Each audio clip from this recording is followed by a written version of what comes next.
I can't believe this. Hello everyone, welcome back to another Infinity Kingdom video. This is Puppy from server M14. Today I want to go over the Battle of Asteria event. So, there are a few parts of the event. The first one is the individual challenge. So, there are 6 different levels. What I would recommend doing is, if you have not done this event yet, start from level 1, work your way up to 2, then 3, then 4, then 5, then 6. There are 30 different levels for each one. It is a very grindy experience. So, if you haven't done it yet, just try not to use any AP pots if you can help it. If anything, if you have the gems to spend, use the AP pots that are these medium APs here. So I'll just... Oh, I don't have any more. That's right, I used it on reset. So these cost 100 gems. You can use, I believe, up to 8 a day. And that gives you a lot of AP. So use that. Maybe it's 10 a day. It could be 5,000 AP that you get. Not too sure on top of my head. The second portion in Battle of Asteria is going to be the boss. So the boss can only be spawned by R5 or R6. In order to challenge the boss, you have to have a certain amount of participants that have completed the individual challenge. It actually tell you who's all done it so far. So when you do spawn it, and I got this from Nick when he did his video a few weeks ago on Asteria, you want to spawn it in the center. You want to have your alliance who is going to participate all on the corners here. And you want to use a 1-troop march with 1 immortal, no dragon. You just want to participate. I will go over the actual rewards that you get for hitting the boss. For the most part, you get all the rewards. The only thing that you miss out on is the participation from actually hitting the boss yourself. You want to make sure all alliance members who want the little extra rewards to be here with 1 troop, no dragon, 1 immortal to hit the boss. Once that's done, you send your main march over to hit it and kill it. I personally have not spawned this yet, so this will be a first experience for me. When you do kill it, everyone gets the rewards for the boss dying as long as you're in the alliance. You don't even have to do the personal missions here. You can completely skip this. You could be gone because of work or whatever reason. You could be gone, come back, and you will still get the rewards for doing the Alliance Challenge, even though you didn't do a thing. Which is good. It's just a little extra currency for people who just can't make it. And from what I've gathered so far, from what I've noticed, the boss isn't that challenging. The only challenging part is making sure that your Alliance can read pins. For the most part they can, and also making sure they only send the 1 troop, 1 immortal, no dragon marches to participate hitting the boss. If they kill it, then the other folks that are here do not get any of the extra rewards for hitting the boss. Alright, it's about that time to spawn the boss. So at 18 UTC, and you can choose whatever time you like that's going to work best with your alliance, is when you're going to spawn the boss. Alright, we got about 5 seconds.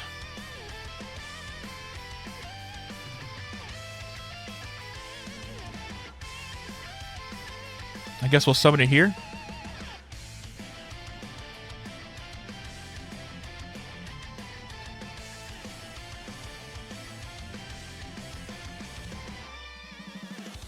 Alright. I'm not sure if I can readjust where it spawns.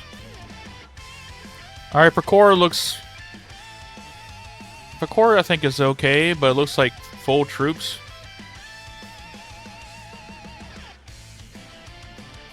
Or maybe not. No, I think it's just...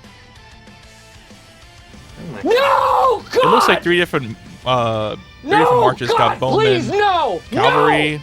and No! maybe another Bowman. Or no, that's Spear or something. Let's see.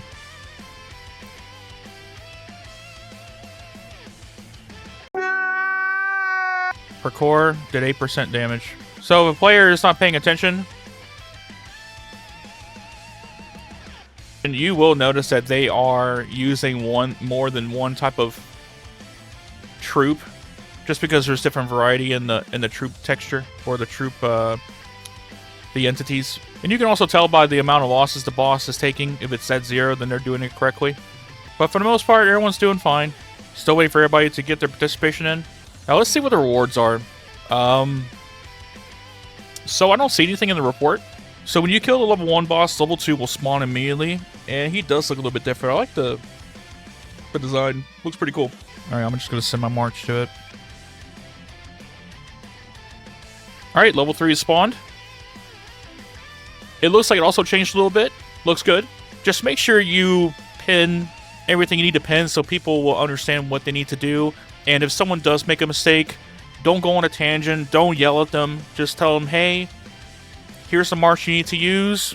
Just use this, and you'll be fine.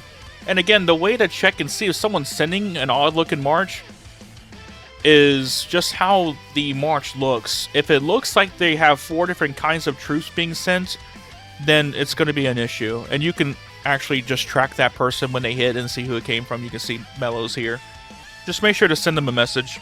Looks like the boss is changed again the way it looks. It looks pretty sick. Alright, the last stage has been spawned. Everyone's going to send a 1 troop march again. This is the final stage. He looks pretty cool. I like it.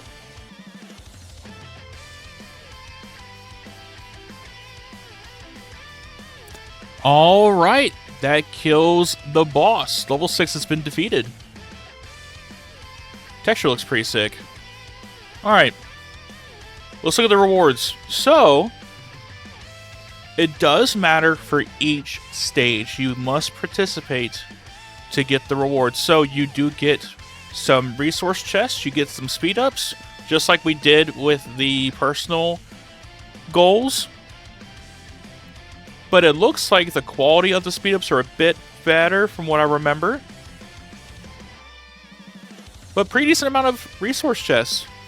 And it looks like it's random. I got 69 here, 92, 88, 88, 66, and 88. So a lot of 88s, 169 at the very end at level 6. But you do get rewards for hitting the boss, participating in hitting the boss.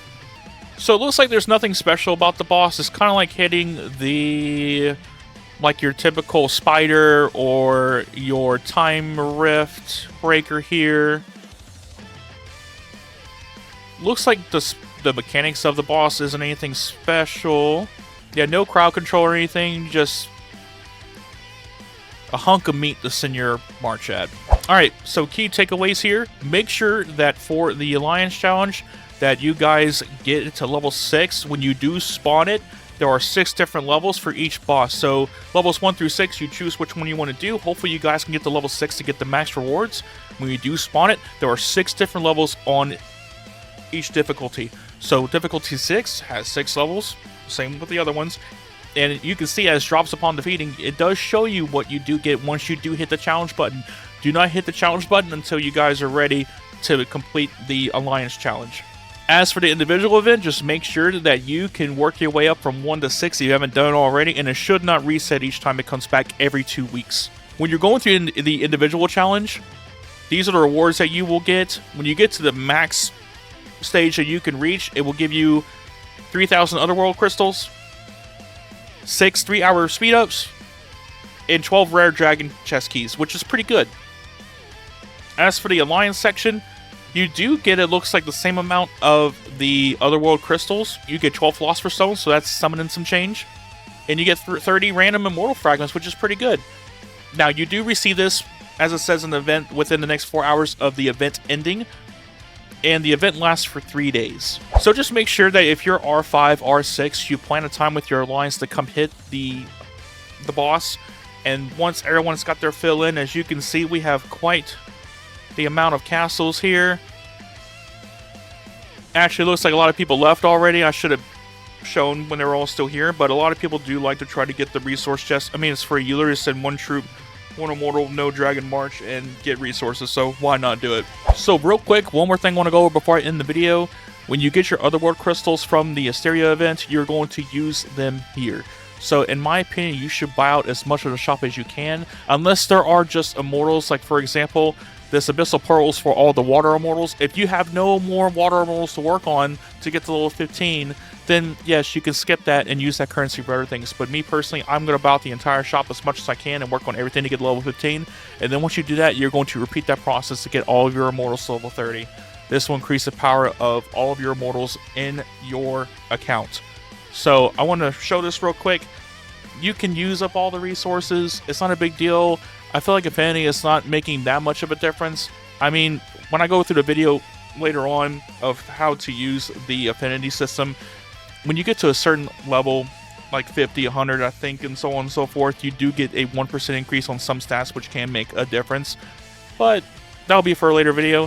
Thank you, everyone. I hope you found this information valuable. I hope you learned something new today. If you do have any questions about the Battle of Asteria event, please let me know in the comments. I also have a website that I'll be working on. I have some information for Asteria so far.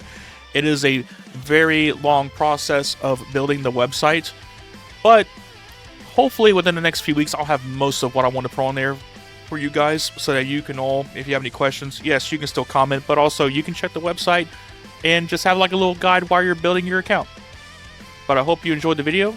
Until next time, have a wonderful day.